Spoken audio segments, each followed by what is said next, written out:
Checkerboard cookies originated in Sweden and they spread across the world and are popular around holidays. And I like to make them for parties too. They tend to stop people in their tracks, and I always get asked how I made those. Oh, those are so cool. I could never make those. Yes, you can. You can definitely make these. They look complicated, but they're easier to make than you think. Hi, it's Hani here. Welcome to my YouTube channel. Let's make checkerboard cookies.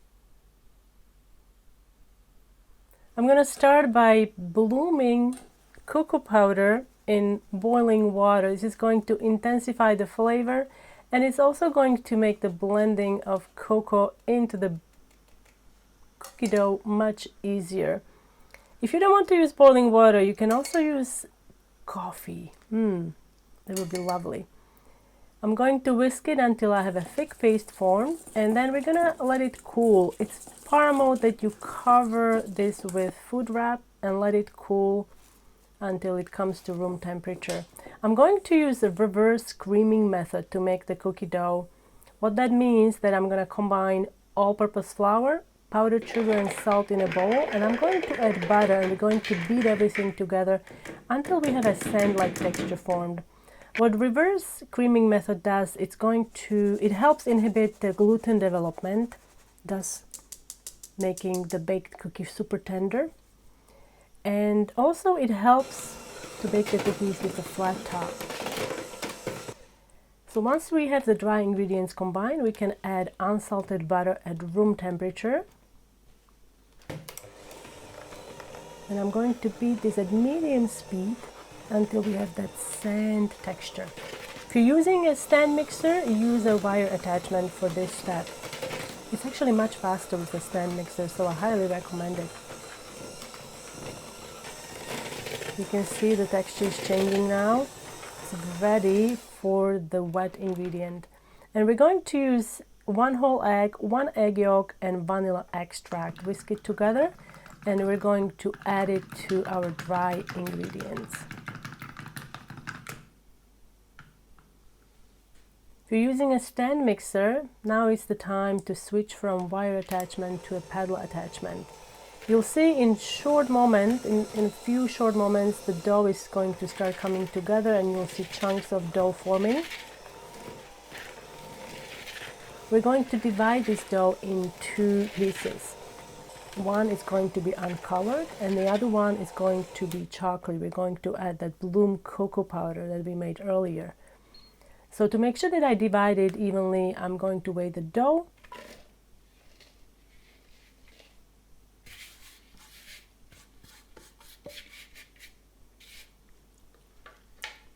And now let's start with the uncolored dough. I decided to add lemon zest and lemon flavoring. You can use lemon extract or lemon baking emulsion, or if you have lemon oils, those are really nice to use. Just make sure that the lemon oil is quite concentrated, so don't use too much. So I'm adding lemon zest, lemon flavoring, and we're going to blend this together until combined, and then we can gather the cookie dough into a ball. We still have to prepare the chocolate dough. So all we have to do is add that bloomed, cooled cocoa powder into the remaining dough and then mix it well until it's very well combined. So get all that lovely cocoa in there and then mix it on medium speed for about 2 minutes or so. It should take around there until everything is homogeneous. You have a homogeneous mass, and at this point I started to notice that my dough is a bit too sticky to my liking, so I ended up adding 1 more tablespoon of flour, and I just gently kneaded that in.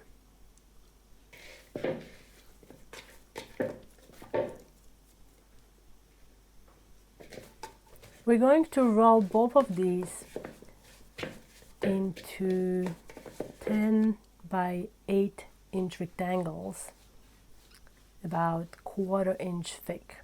To ensure the even thickness, I'm going to use rolling guides. You can also dust your work surface with a little bit of flour. cornstarch or powdered sugar if the dough is a bit stickier.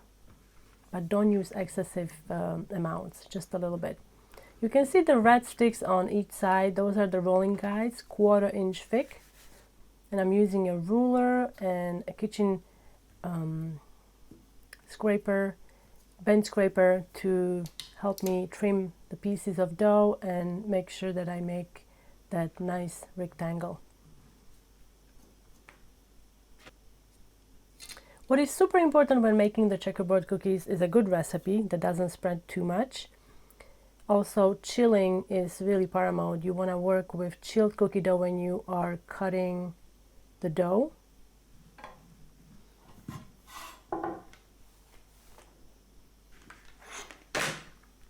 And even thickness.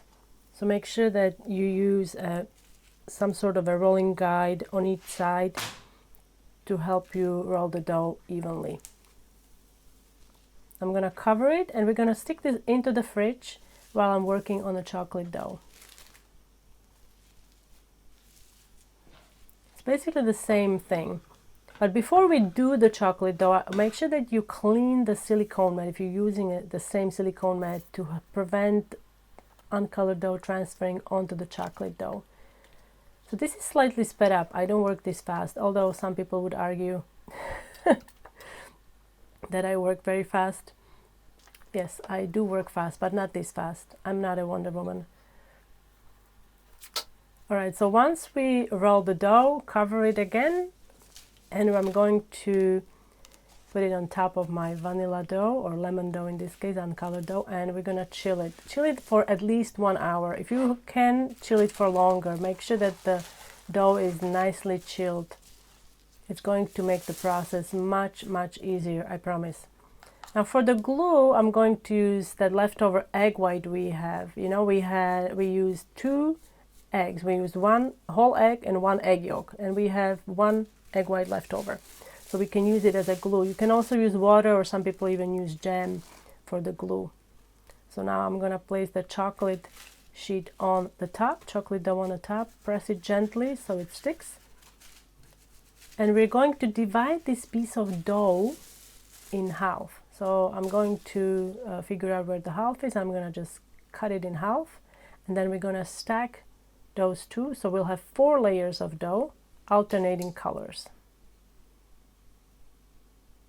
Very important to use a sharp knife for this. And also throughout the cutting process, check the blade. If you see that there is a piece of dough sticking to the blade, clean it so you don't transfer the colors. Now I'm going to brush egg white on the chocolate part and then place the other half on the top, making sure that the uncolored part is down. So I have chocolate, uncolored chocolate, perfect. Now I'm going to chill it again for about 20 minutes or so until it's super firm, and now we can start the slicing process. I'm going to make slices 1/4 inch thick. So I'm going to use a ruler and I'm going to mark 1/4 inch across the whole block.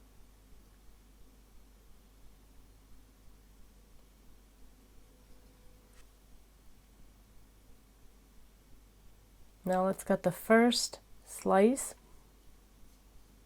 This is why it's super important that the dough is firm when you are cutting it. If it's too soft, it's really not going to work. It's going to be so messy and you will be very disappointed with the final result. So it's best when the dough is chilled. If it becomes too soft as you are making these slices, stick it into the fridge or freezer for a couple of minutes and it will firm up, and then you can continue.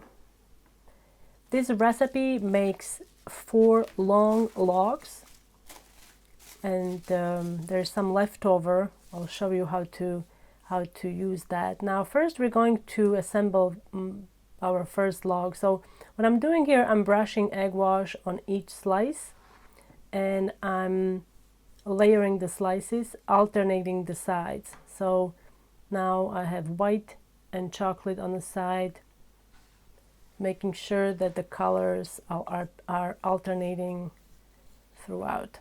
I'm going to stack 4 slices. You can do more, of course. You could do rectangular checkerboard cookies.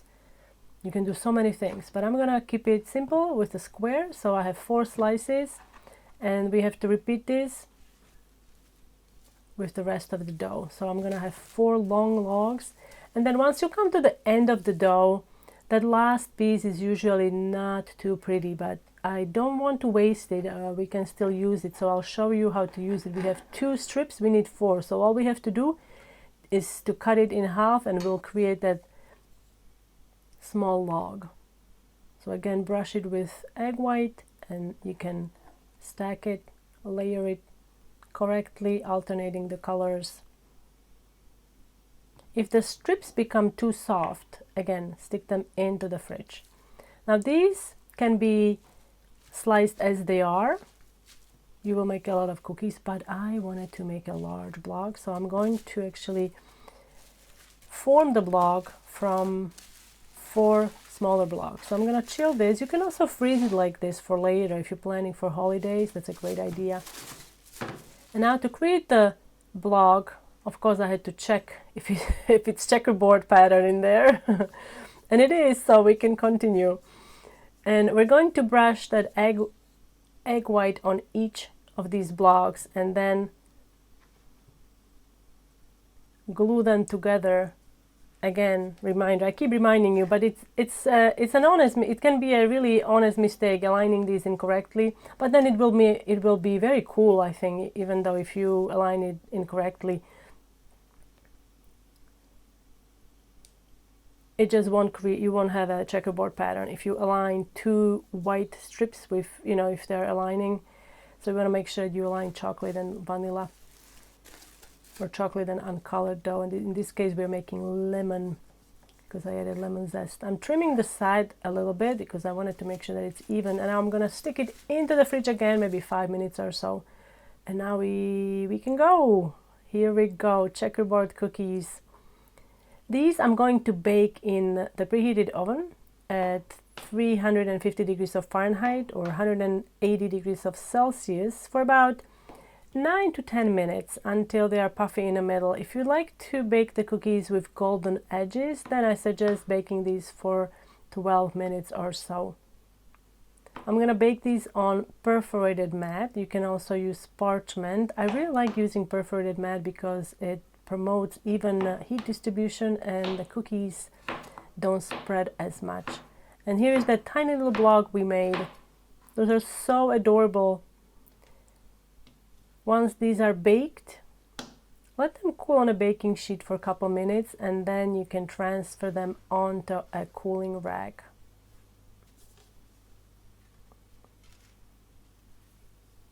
You can also freeze these for up to 3 months. And for a full printable recipe, you can visit my blog, hanielas.com. If you are new to my YouTube channel, don't forget to subscribe and hit the bell button so you get notified about my new uploads. And I will see you next time.